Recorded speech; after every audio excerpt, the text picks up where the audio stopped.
ನಿನಗಾಗಿ ಭಾಗ 187. ಪವಿತ್ರ ಪ್ರಜ್ಞೆ ತಪ್ಪಿ ಕೆಳಗೆ ಬೀಳುತ್ತಾಳೆ. ಅವಳಿಗೆ ಶಾಕ್ ಆಗಿದೆ. ಅವನ ಫೋನ್ ಮಾತ್ರ ಇದೆ, ಅವನು ಇಲ್ಲ ಇಲ್ಲಿ. ಅವನಿಗೆ ಏನೋ ಹೆಚ್ಚು ಕಡಿಮೆ ಆಗಿದೆ. ಆ ಮಾತನ್ನು ನೆನಪಿಸಿಕೊಳ್ಳಲು ಕೂಡ ಅವಳಿಗೆ ಸಾಧ್ಯವಾಗದೆ ಅವಳ ಮನಸ್ಸು ಸೋತಿ ಕೆಳಗೆ ಬೀಳುತ್ತಾಳೆ. ಅವಳು ಸಂಪೂರ್ಣವಾಗಿ ಕುಸಿದಿದ್ದಾಳೆ. ಇಷ್ಟೊಂದು ಯಾವತ್ತೂ ಅವಳು ವೀಕ್ ಆಗಿರಲಿಲ್ಲ. ಅವಳ ಗೆಳತಿ ಅವಳನ್ನು ನೋಡಿ ಬೆಚ್ಚಿದಳು. ಏಕೆಂದರೆ ನಿಜವಾಗಲೂ ಇವಳು ಪ್ರಜ್ಞೆ ತಪ್ಪಿದ್ದಾಳೆ. ಇನ್ನು ಸ್ವಲ್ಪ ಹೊತ್ತು ಹೋದರೆ ಪ್ರಾಣ ಕೂಡ ಹೋಗುತ್ತದೆ ಏನೋ ಅನ್ನುವ ಭಯದಿಂದ ಅವಳು ಪದೇ ಪದೇ ಅಲ್ಲಿ ಈ ಸುತ್ತಮುತ್ತ ಇರುವ ಜನರ ಸಹಾಯವನ್ನು ಕೇಳುತ್ತಿದ್ದಾಳೆ. ಆದರೆ ಅಲ್ಲಿ ಯಾರೂ ಕೂಡ ಇವರ ಸಹಾಯಕ್ಕೆ ಬರುವುದಿಲ್ಲ. ತುಂಬ ನಿರ್ಜನವಾದ ಪ್ರದೇಶವಾಗಿದ್ದರಿಂದ ಇವಳು ನಿಜವಾಗಲೂ ಭಯಗೊಂಡಿದ್ದಾಳೆ. ಎಷ್ಟು ಕಿರುಚಿದರೂ ಕೂಡ ಕಾಡು ಪ್ರಾಣಿಗಳು ಬರಬಹುದೇನೋ, ಅಷ್ಟನ್ನು ಬಿಟ್ಟರೆ ಇನ್ನೂ ಯಾರೂ ಬರುವುದಿಲ್ಲ. ಈಗ ಅವಳಿಗೆ ಪ್ರಜ್ವಲ್ ಮೇಲೆ ತುಂಬ ಕೋಪ ಬರುತ್ತಿದೆ. ಈ ಜಾಗಕ್ಕೆ ಇವನು ಏಕೆ ಬಂದ ಅಂತ ತನ್ನ ಫೋನನ್ನು ಟ್ರೈ ಮಾಡುತ್ತಿದ್ದಾಳೆ. ಆದರೆ ಪ್ರಜ್ವಲ್ ಫೋನಿನಲ್ಲಿ ಇದ್ದಿದ್ದರಿಂದ ಅದು ರಿಂಗ್ ಆಗುತ್ತಿದೆ. ನಂತರ ಪ್ರಜ್ವಲ್ನ ಗೆಳೆಯರಿಗೆ ಕಾಲ್ ಮಾಡಿ ಎಲ್ಲ ವಿಷಯವನ್ನು ತಿಳಿಸುತ್ತಾಳೆ. ಆಗ ಅವರೆಲ್ಲ ಬಂದು ಇವಳನ್ನು ಆಸ್ಪತ್ರೆಗೆ ಕರೆದುಕೊಂಡು ಹೋಗುತ್ತಾರೆ. ಇವಳನ್ನು ನೋಡಿದ ಡಾಕ್ಟರ್ ಬೆಚ್ಚುತ್ತಾರೆ. ಇವಳ ಪಾಸ್ಟ್ ಹಿಸ್ಟ್ರಿಯನ್ನು ಕೇಳಿ ಎಷ್ಟು ಬೇಗ ಟ್ರೀಟ್ಮೆಂಟ್ ಕೊಟ್ಟರೂ ಕೂಡ ಪಲ್ಸ್ ವೇರಿಯೇಷನ್ ಆಗುತ್ತಿರುತ್ತದೆ. ಅದನ್ನು ನೋಡಿ ಡಾಕ್ಟರ್ ಗ್ಯಾರಂಟಿ ಇಲ್ಲ, ಏನಾದರೂ ನಿಮ್ಮ ಅದೃಷ್ಟ ಅಂತ ಹೇಳುತ್ತಾರೆ. ಆದರೆ ಇಲ್ಲಿ ಪ್ರಜ್ವಲ್ ಆ ನಿರ್ಜನವಾದ ಪ್ರದೇಶದಿಂದ ಹೊರಬಂದಿರುತ್ತಾನೆ. ಪವಿತ್ರಳನ್ನು ಮೀಟ್ ಮಾಡಲು ಅವನು ಮನೆಗೆ ಹೋಗುತ್ತಾನೆ. ಅದೇ ಸಮಯದಲ್ಲಿ ಅವನ ಫೋನ್ ಕೆಳಗೆ ಬಿದ್ದಿರುತ್ತದೆ. ಆದ್ದರಿಂದ ಇಬ್ಬರು ಕಮ್ಯುನಿಕೇಷನ್ ಮಾಡಿಕೊಳ್ಳಲು ಸಾಧ್ಯವಾಗುವುದಿಲ್ಲ. ಇವನು ಆ ಜಾಗದಿಂದ ಬಂದ ತಕ್ಷಣ ಅವಳು ಆ ಜಾಗಕ್ಕೆ ಹೋಗಿರುತ್ತಾಳೆ. ಆದ್ದರಿಂದ ಅವನು ಇಲ್ಲ ಅನ್ನುವ ಭ್ರಮೆಯಲ್ಲಿ ಇರುತ್ತಾಳೆ. ನಿಜವಾಗಲೂ ಕೂಡ ಇಬ್ಬರು ಪರಸ್ಪರ ಒಬ್ಬರನ್ನೊಬ್ಬರು ಪ್ರೀತಿ ಮಾಡುತ್ತಾರೆ. ಮನೆಗೆ ಬಂದು ಎಲ್ಲ ಕಡೆ ಹುಡುಕಿದರೂ ಅವಳು ಸಿಗುವುದಿಲ್ಲ. ನಂತರ ಅವನು ಅವನ ಗೆಳೆಯನಿಗೆ ಫೋನ್ ಮಾಡುತ್ತಾನೆ, ಮನೆಯವರೆಲ್ಲ ಎಲ್ಲಿ ಹೋದಿರಿ ಅಂತ. ಆಗ ಅವನು ಕೋಪದಿಂದ ಏನು ಮಾತನಾಡುವುದಿಲ್ಲ. ಎಲ್ಲಿ ಹೋದಿರಿ ಅಂದರೆ ನಾವೆಲ್ಲ ಮನೆಯಲ್ಲೇ ಇದ್ದೆವು ಅಂತ ಅವನು ಸುಮ್ಮನೆ ಹೇಳುತ್ತಾನೆ. ಅದು ಹಾಗಲ್ಲ ಪವಿತ್ರ ಅಂತ ತುಂಬ ನಿಧಾನವಾಗಿ ಹೇಳುತ್ತಾನೆ. ಅವಳ ಹೆಸರನ್ನು ಹೇಳಬೇಡ. 1 ತಿಂಗಳಲ್ಲೇ 2 ಬಾರಿ ಅವಳು ಆಸ್ಪತ್ರೆಗೆ ಅಡ್ಮಿಟ್ ಆಗಬೇಕು. ಅವಳ ಮಾನಸಿಕ ನೆಮ್ಮದಿಯನ್ನು ಹಾಳು ಮಾಡಿದ್ದೀಯ. ನೀನೇನು ಮನುಷ್ಯನ ಅಂತ ಚೆನ್ನಾಗಿ ಅವನ ಗೆಳೆಯ ರಾಕೇಶ್ ಬೈದನು. ಅಂದರೆ ನಿನ್ನ ಮಾತಿನ ಅರ್ಥ ಅಂತ ಪ್ರಜ್ವಲ್ ಕೇಳುತ್ತಾನೆ. ಇನ್ನೂ ಬಿಡಿಸಿ ಹೇಳಬೇಕಾ? ಅವಳು ಕೋಮಾಗೆ ಹೋಗಿದ್ದಾಳೆ. ನಿನ್ನನ್ನು ಹುಡುಕಿಕೊಂಡು ನೀನು ಇದ್ದ ಜಾಗಕ್ಕೆ ಫೋನನ್ನು ಟ್ರ್ಯಾಕ್ ಮಾಡಿ ಅವಳು ಮತ್ತು ಅವಳ ಗೆಳತಿ ಇಬ್ಬರು ಹೋಗಿದ್ದರು. ಅಲ್ಲಿ ನಿನ್ನ ಫೋನ್ ಮಾತ್ರ ಇತ್ತು, ನೀನು ಇರಲಿಲ್ಲ ಅಂತ ಅವಳು ತುಂಬ ಬೆಚ್ಚಿದ್ದಾಳೆ. ತುಂಬ ಶಾಕ್ಗೆ ಹೋಗಿದ್ದಾಳೆ. ಡಾಕ್ಟರ್ ಗ್ಯಾರಂಟಿ ಕೊಡುತ್ತಿಲ್ಲ. ಅವಳೇನಾದರೂ ಬದುಕಿದ್ದರೆ ನಿನ್ನ ಅದೃಷ್ಟ, ಬೇಗ ಬಂದು ಬದುಕಿಸಿಕೊ ಅಂತ ಅವನು ತುಂಬ ಕೋಪದಲ್ಲಿ ಹೇಳಿ ಆಸ್ಪತ್ರೆಯ ಹೆಸರನ್ನು ಹೇಳಿ ಫೋನ್ ಕಟ್ ಮಾಡಿದ. ಇದನ್ನು ಕೇಳಿ ಪ್ರಜ್ವಲ್ಗೆ ತುಂಬ ನೋವಾಯಿತು. ತನ್ನ ಪ್ರೀತಿಯ ಹೆಂಡತಿಯನ್ನು ತಾನು ಇನ್ನು ನೋಡುವುದಿಲ್ಲವೇನೋ, ಅವಳು ಸಿಗುವುದಿಲ್ಲವೇ, ನಾನು ಹೀಗೆ ಏಕೆ ಕೆಲಸ ಮಾಡಿದ್ದೆ ಅಂತ ಅವನು ಬೇಸರ ಮಾಡಿಕೊಂಡ. ನಿರ್ಜನವಾದ ಪ್ರದೇಶಕ್ಕೆ ನಾನು ಹೋಗಿದ್ದು, ಅವಳು ನನ್ನ ಫೋನನ್ನು ಟ್ರ್ಯಾಕ್ ಮಾಡಿದ್ದು, ಇದೆಲ್ಲ ಅವನಿಗೆ ಅರ್ಥವಾಯಿತು. ಅವಳು ನನ್ನನ್ನು ಅಷ್ಟೊಂದು ಪ್ರೀತಿ ಮಾಡುತ್ತಾಳೆ. ಏನೋ ಕೋಪದಲ್ಲಿ ಒಂದು ಮಾತು ಅಂದಳು ಅಂತ ಅಂದ ತಕ್ಷಣ ನಾನು ಅದನ್ನೇ ಸೀರಿಯಸ್ ಆಗಿ ತೆಗೆದುಕೊಂಡು ಅವಳಿಂದ ದೂರ ಹೋದೆ ಅಂತ ಅವನು ತುಂಬ ಬೇಸರದಿಂದ ಅಳತೊಡಗಿದ. ಅಳುವುದಕ್ಕಿಂತ ಹೆಚ್ಚಾಗಿ ತಲೆ ಕೆಟ್ಟವರಂತೆ ತಲೆಯನ್ನು ಕೆಚ್ಚಿಕೊಳ್ಳುತ್ತಿದ್ದಾನೆ. ಮೈಕೈ ಮೇಲೆ ಹೊಡೆದುಕೊಳ್ಳುತ್ತಿದ್ದಾನೆ. ತನ್ನ ಬಟ್ಟೆಯನ್ನು ಹರಿದುಕೊಳ್ಳುತ್ತಿದ್ದಾನೆ. ಅವನಿಗೆ ಇವನ ಈ ರೀತಿಯ ಕೆಟ್ಟ ಎಮೋಷನನ್ನು ಹೇಗೆ ತೋರಿಸಿಕೊಳ್ಳಬೇಕು ಅಂತ ತಿಳಿಯುತ್ತಿಲ್ಲ.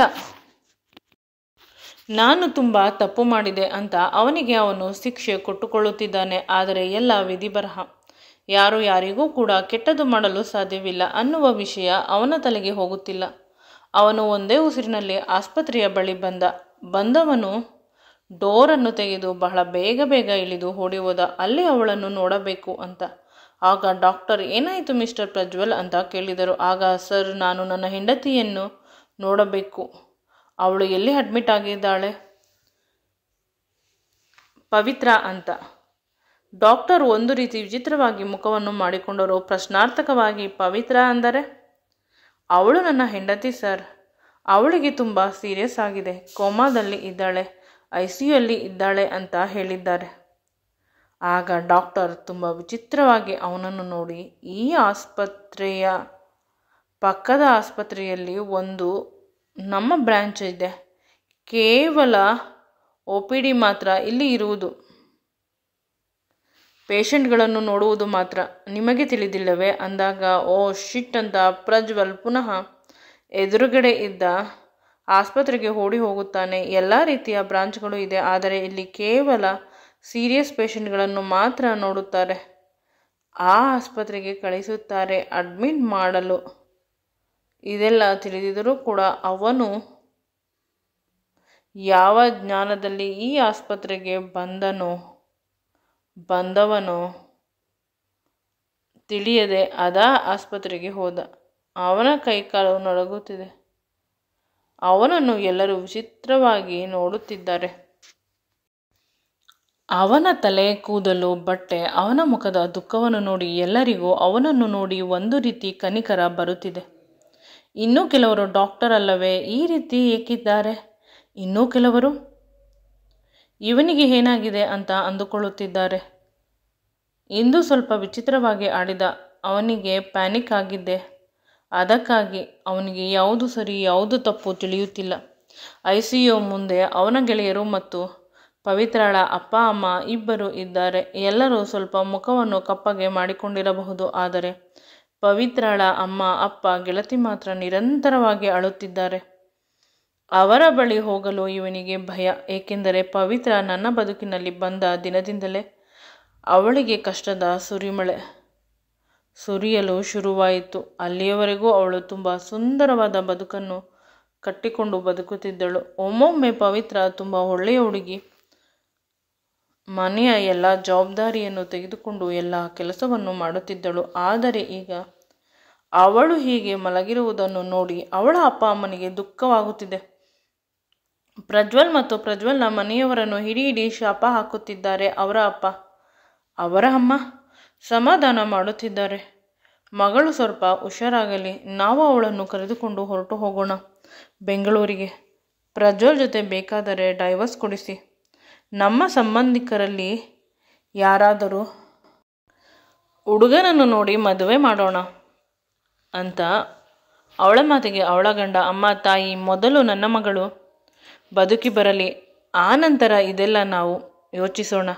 ಶ್ರೀಮಂತರು ಒಬ್ಬನೇ ಮಗ, ನನ್ನ ಮಗಳು ರಾಣಿಯ ರೀತಿ ಇರುತ್ತಾಳೆ ಅಂದರೆ ಶ್ರೀಮಂತರಿಗೂ ನಮಗೂ ಆಗಿ ಬರುವುದಿಲ್ಲ.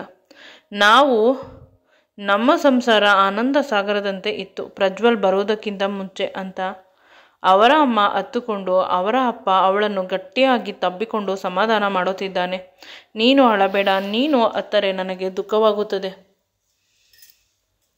ನನ್ನ ಮನೆಯ ಮಹಾರಾಣಿ ನೀನು ಅಂತ ಪವಿತ್ರಳ ಅಪ್ಪ ತನ್ನ ಹೆಂಡತಿಯನ್ನು ಸಮಾಧಾನ ಮಾಡಲು, ಆದರೆ ಅವಳು ಸಮಾಧಾನವಾಗುತ್ತಿರಲಿಲ್ಲ.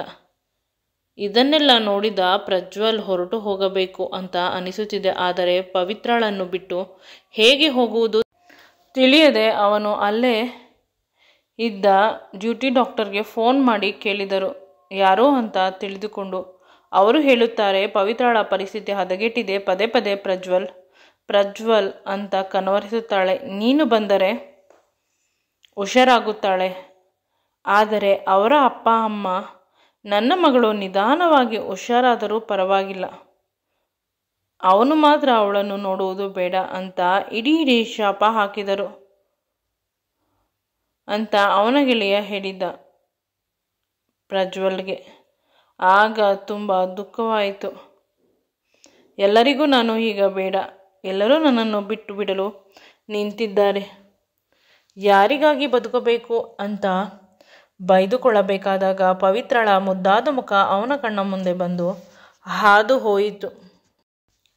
ಅವನು ಅವನ ಗೆಳೆಯ ಡ್ಯೂಟಿ ಡಾಕ್ಟರ್ ಬರಲಿ ಅಂತ ತುಂಬ ಸ್ಟ್ರೆಸ್ಸಿಂದ ಕೇಳಿದ,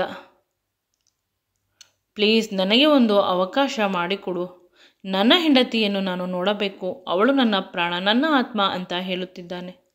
ಮತ್ತೆ ನನ್ನ ಹೆಸರನ್ನು ಕನವರಿಸುತ್ತಿದ್ದಾಳೆ ಅಂತ ಹೇಳಿದೆ.